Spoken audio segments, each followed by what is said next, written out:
je m'appelle Viviane, je suis dramathérapeute à l'Institut Raphaël, où je propose des ateliers d'écriture et de théâtre.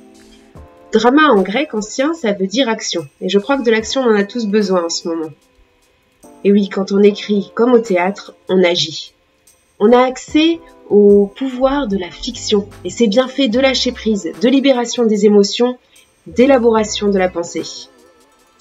Écrire, jouer, créer, c'est avoir accès au pouvoir de l'imagination. Quand on traverse l'épreuve de la maladie, aller à la rencontre de ses ressources créatives, c'est trouver une manière d'avancer, d'inventer et d'oublier aussi parfois. L'écriture, c'est vraiment ce moment pour soi, où on peut faire le point sur ce qu'on vit, où on découvre et on apprend qu'on peut mettre des mots sur ce qui ne peut pas toujours être dit. C'est vraiment un moment de rencontre privilégiée avec soi-même. C'est aussi une manière de garder une trace des événements qui nous bouleversent et de les aborder avec un autre regard. C'est pour toutes ces raisons et quelques autres encore qu'elle est un précieux allié dans les moments de crise. Avec ce que nous vivons en ce moment, ce confinement, j'aimerais vous inviter à découvrir ou redécouvrir le plaisir de l'écriture. Car oui, c'est aussi un plaisir.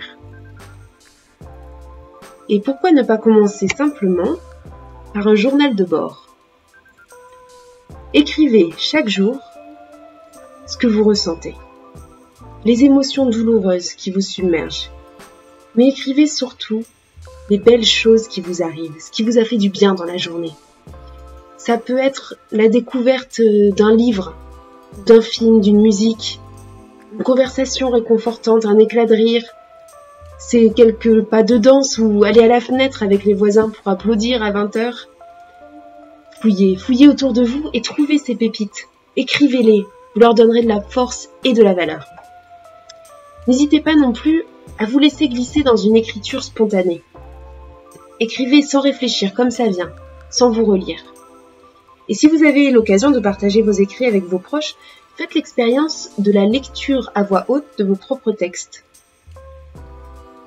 Ça peut être déstabilisant, émouvant, mais donnez-vous la chance de vous entendre. Vous verrez que vous avez beaucoup de choses à dire et à écouter de vous-même. Alors beau voyage à tous et à vos plumes!